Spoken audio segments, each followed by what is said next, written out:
What's really curious, we just came through an election. I don't know if you guys knew that. We had an election recently, and one of the voters' issues that was prevalent among younger people was the environment or climate change or environmental activism, and they have a lot of concerns and worries and questions about the world in which we live. The good news is the Bible actually tells us where the world came from.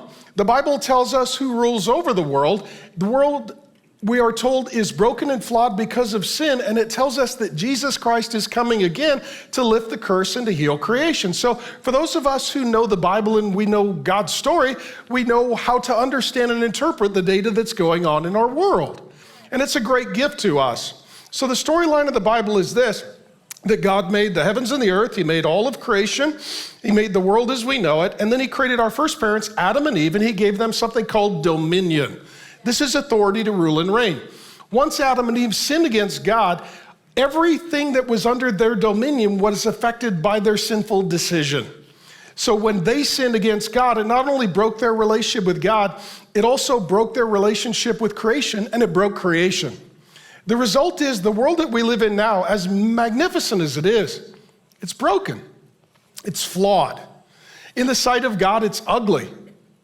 It's magnificent to us, but imagine what creation will be when the curse is lifted and everything is restored as God originally intended.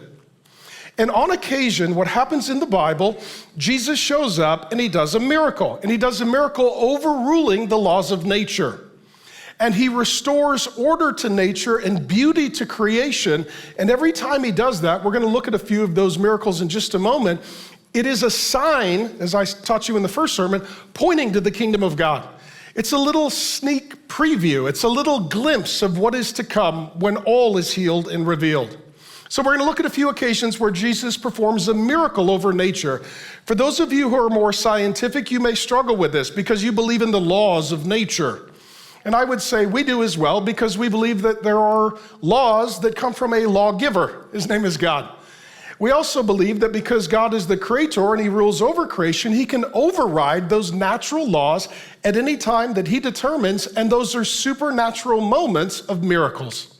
And so when Jesus shows up, the creator exercises his new dominion over creation, as previously creation had been under the dominion of Adam, and it's fallen and broken and cursed. And once Jesus shows up, he heals it and he overrules it. I'll give you a few examples. The first one, Jesus calms a storm. It's in 3 of the 4 Gospels. We'll look at Luke 8:22 through 25. One day he, that is Jesus, got into a boat. You're going to see Jesus with boats a lot. About 50 times in the Bible, Jesus is in or near a boat. He got into a boat with his disciples and he said to them, "Let us go across to the other side of the lake." So they set out and they sailed, and he fell asleep. And a windstorm came down on the lake, and they were filling with water and were in danger. Boat's going to sink. And they went and woke him up, saying, "Master, Master, we are perishing."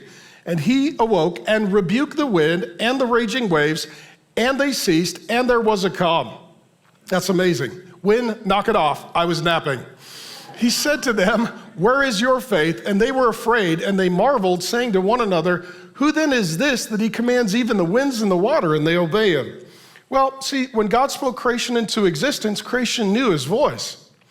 And here, the creator shows up, Jesus Christ, and he speaks, and creation obeys because they recognize that voice. Thanks for joining me. My name is Pastor Mark. I've been teaching the Bible for more than 3 decades and head on constant collisions with woke culture.